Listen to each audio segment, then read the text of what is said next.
नमस्कार विद्यार्थी मित्रों, आज हम कक्षा 5 में हिंदी में आने वाले हमारे जो 12वां पाठ है दुमदुमा गांव के बच्चे, तो आज हम इस पाठ का अभ्यास करेंगे। तो हम इस पाठ के अभ्यास में आगे बढ़े इससे पहले यहाँ पर थोड़ा सा इस पाठ का परिचय दिया गया है, तो हम उसे पढ़ लेते हैं। बच्चों में अपार क्षमता होती है, बच्चे जो चाहे वह कर सकते हैं। उनमें अपार क्षमता होती है, अगर उनको सही तरीके से सिखाया जाए तो वह कोई भी कार्य है वह आसानी से कर सकते हैं। उनमें स्वयं कुछ करने की लगन पैदा करना आवश्यक है। उनमें वह कुछ कर सकते हैं ऐसी लगन पैदा करना बहुत ही ज़्यादा आवश्यक है। प्रस्तुत कहानी में दुमदुमा गांव के लोगों की परेशानी को दूर करने के लिए बच्चे कैसे कदम उठाते हैं उसका निरूपण किया है। यह जो दुमदुमा गांव है, इस गांव के जो बच्चे हैं वह लोगों की परेशानी दूर करने के लिए कैसा कार्य है जो कर देते हैं, उसको हमें इस पाठ में जानना है। बच्चे इस कहानी से प्रेरित होकर कक्षा, विद्यालय और गांव की समस्या का हल ढूंढने में जागरूक होंगे और कार्य भी करेंगे। इस कहानी के माध्यम से जो बच्चे हैं वह उसके अंदर छुपी हुई शक्ति को पहचान सकते हैं कि अगर वो ठान ले तो कोई भी समस्या हो उसका हल वह आसानी से निकाल सकते हैं। तो हम पाठ के अभ्यास में अब आगे बढ़ते हैं। यहाँ पर चित्र दिया गया है। चित्र में जो बच्चे हैं वो ज़मीन खोदने के औजार लेकर वहाँ पर कुछ बना रहे हैं। यह दुमदुमा गांव है, यहाँ हमेशा पानी की कमी रहती थी। यह दुमदुमा गांव है, यहाँ पर हमेशा से ही पानी की कमी रहती थी, क्योंकि यहाँ पर बारिश बहुत ही कम होती थी। खेत सूख जाते, लोग परेशान रहते पर कोई उपाय नहीं कर पाते थे। बच्चे पानी में खेलना चाहते, तैरना चाहते, पर कहाँ, वहाँ पर पानी की बहुत कमी थी। यह जो दुमदुमा गांव है वहाँ पर बारिश बहुत ही कम होती थी। इसके कारण जो खेत थे वह सूख जाते थे और लोग परेशान रहते थे, पर कोई उपाय है वह नहीं कर पाते थे। बच्चे हैं उस गांव के, वो पानी में खेलना चाहते थे, पर वह पानी में खेले कहाँ, पानी तो कहीं पर था ही नहीं।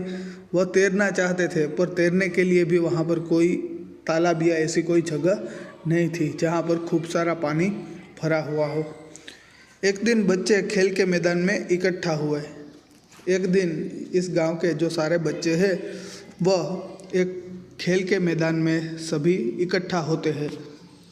उन्होंने पानी की कमी दूर करने की सोची। वह जो बच्चे हैं वह सभी यह इस गांव की यह समस्या है उसका क्या उपाय निकाला जाए, पानी की कैसी, यह जो पानी की कमी है उसे कैसे दूर किया जाए, उस बात पर वह विचार कर रहे थे। मैं बादलों से प्रार्थना करूंगा, रोज़ बरसो, बिल्लू बोला। बिल्लू है वह बोलता है कि मैं बादलों से प्रार्थना करूंगा कि तुम रोज़ बरसो। बादल रोज़ कैसे बरस सकते हैं, महिमा बोली। बादल है वह रोज़ नहीं बरस सकते, ऐसा महिमा उसे बोलती है। तब फिर क्या हो, सब सोचने लगे।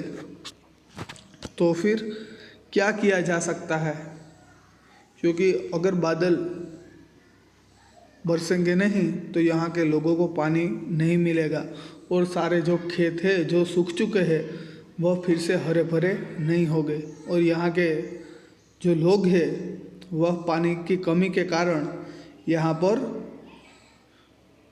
सभी है वह दुखी है। तो उन सबको खुश कैसे किया जाए और यहाँ पर यह पानी की समस्या से कैसे निपटा जाए, इसके बारे में सभी बच्चे सोचने लगे। तो फिर क्या हो, तो फिर हम क्या कर सकते हैं, तो फिर हम क्या कर सकते हैं, हमसे क्या हो सकता है, वह सब बच्चे हैं वह इस बात को सोचने लगे कि यहाँ पर जो पानी की कमी है उसे कैसे दूर किया जाए। क्यों ना एक बड़ा सा गड्ढा खोदे जिसमें बारिश का खूब सारा पानी भर जाए, रजिया बोली। रजिया बोलती है कि क्यों ना हम एक बड़ा सा एक गड्ढा खोदे जिसमें बारिश का खूब सारा पानी भर जाए। अगर बारिश होगी तो इस गड्ढे में खूब सारा पानी भर जाएगा। इस तरह गांव के लोगों को भी पानी मिलेगा और जो बच्चे हैं जो पानी में खेलना चाहते हैं, तैरना चाहते हैं, वह भी इस तालाब में खेल सकेंगे, इस बड़े से गड्ढे में खेल सकेंगे। हाँ, यही ठीक है, सारे बच्चे बोले। और जो सारे बच्चे हैं उसको यह बात है वह पसंद आ जाती है और वह सभी रजिया के को कहते हैं कि हाँ यही ठीक है। और सारे बच्चे रजिया की बात से सहमत होते हैं कि तुम जो बोल रही हो, यह जो गड्ढा खोदने को, वह तुम्हारी बात ठीक ही है। क्योंकि अगर हम गड्ढा, एक बड़ा सा गड्ढा यहाँ पर खोद देंगे तो उसमें जब भी बारिश होगी तो खूब सारा पानी भर जाएगा और जब भी गांव में पानी की ज़रूरत होगी तो लोगों को यहाँ से आसानी से पानी मिल सकता है और हम सब भी पानी में खेल पाएंगे। फिर बच्चे लाए फावड़े, कहाड़ी, कुदाले और तसले। फावड़े यानी कि આપણે ગુજરાતીમાં કહીએ તો ફાવડે यानी कि પાવડો, કહાડી એટલે કે કુવાડી, કુદાલે એટલે કે કોદાળી અને તસલે, તસલે એટલે કે તગારા। આ બધા જ છે એ જમીન ખોદવાના ઓજારોના નામ છે કે જેના દ્વારા જમીન ખોદી શકાય। फिर बच्चे लाए फावड़े, कुहाड़ी, कुदाले और तसले। यह सभी है जो ज़मीन खोदने के औजार है, उसे ले आकर बच्चे हैं वह ज़मीन को खोदने लगते हैं। वह ज़मीन खोदते रहे और सभी बच्चे हैं वह ज़मीन खोदने लगते हैं। मिट्टी ढोते रहे, ज़मीन खोदते रहे, मिट्टी ढोते रहे, ज़मीन को खोदते रहे और वहाँ से मिट्टी को निकालते रहे, बाहर फेंकते रहे। बच्चों को काम करते हुए गांव वालों ने देखा और इन सभी बच्चों को काम करते हुए गांव वालों ने देखा कि यह सब बच्चे हैं वह कितनी मेहनत कर रहे हैं। वे भी बच्चों के साथ काम करने में जुट गए और जो गांव के सारे लोग हैं वह बच्चों के इस काम में जुट जाते हैं और बच्चों की मदद करने लगते हैं। इस तरह बना एक बड़ा सा तालाब और इस तरह एक बड़ा सा तालाब है वह सभी मिलजुल कर बना लेते हैं। सभी है वह खोदने लगते हैं, ज़मीन से मिट्टी को निकालने लगते हैं, मिट्टी को ज़मीन से बाहर फेंकने लगते हैं और इस तरह एक बड़ा सा गड्ढा, एक बड़ा सा तालाब सभी है वह बना लेते हैं। बरसात में उस तालाब में पानी भरा। इस चित्र में हम देख ही सकते हैं कि यह बड़ा जो गड्ढा है बच्चों ने खोद लिया है, उसमें बारिश हुई और यह पूरा जो गड्ढा है वह पानी से भर गया है। इस तरह बना एक बड़ा सा तालाब। बरसात में उस तालाब में पानी भरा, पानी से खेतों की सिंचाई हुई, खेतों में मक्का और धान लहलहाए और इस तरह बच्चों ने और गांव वालों ने मिलकर एक बड़ा सा तालाब है वह बना लिया। और जब बारिश हुई तब इस तालाब में पानी भर गया और पूरा तालाब है वह पानी से भर जाता है और इस पानी से खेतों में सिंचाई की गई, यानी कि खेतों तक है इस पानी को पहुंचाया गया और सभी खेतों में है वह मक्का यानी कि मकाई, खेतों में मक्का और धान लहलहाए। मक्का और जो भी धान है जो खेतों में बोया गया था वह सभी है वह उगने लगते हैं। लोग खुश हुए और बच्चे पानी में छपाछप खूब नहाए और इस तरह लोगों की भी समस्या है वह दूर हो गई, क्योंकि पानी की कमी थी और यह बड़ा सा तालाब बन जाने के बाद लोगों की जो पानी की कमी है वह दूर हो जाती है और बच्चे भी खुश हो जाते हैं क्योंकि उन्हें खेलने के लिए एक ऐसी बड़ी सी जगह मिल गई थी। क्योंकि बच्चे हैं वह पानी में खेलना चाहते थे, तैरना चाहते थे, इसलिए बच्चों को खेलने के लिए एक बड़ा सा तालाब मिल गया और लोगों की समस्या भी मिट गई, क्योंकि अब उस तालाब में बहुत सारा पानी था और इस पानी से गांव के हर खेतों तक यह पानी है वह पहुंचाया जा सकता था। इस तरह लोगों की भी समस्या है वह पूर्ण हो गई और बच्चों की समस्या भी दूर हो गई।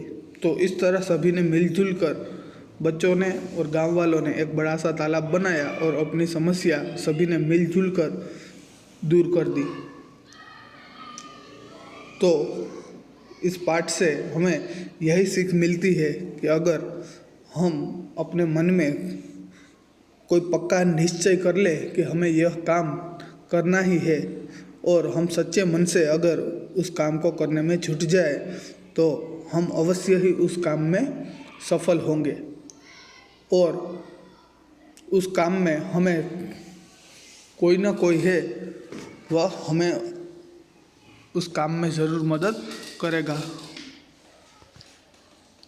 तो इस पाठ के अंत में यहाँ पर कुछ शब्दार्थ दिए गए हैं, तो हम उन शब्दार्थों को भी जान लेते हैं। प्रार्थना, प्रार्थना यानी कि उपासना या फिर विनंती। पानी, पानी यानी कि जल, नीर और वारी भी हम इसे कह सकते हैं। यह सभी है वह एक दूसरे के समानार्थी शब्द है। अभाव, अभाव यानी कि परेशानी या फिर परेशान। अभाव यानी कि कमी, कमी यानी कि अभाव, किसी भी वस्तु की कमी यानी कि किसी भी वस्तु का अभाव। परेशानी यानी कि दुखी या व्याकुल। उपाय, युक्ति या तरकीब।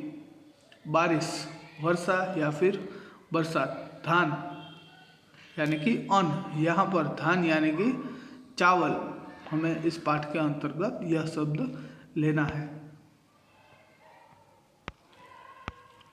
तो यहाँ पर हमारा यह 12वां पाठ है दुमदुमा गांव के बच्चे, वह पूर्ण होता है। तो इस पाठ के जो प्रश्न है वह आप सभी है वह स्वाध्याय पोथी में ज़रूर लिख लेना और अगर किसी को कुछ समझ में ना आए तो स्कूल के फ़ोन में ज़रूर फ़ोन कर लेना।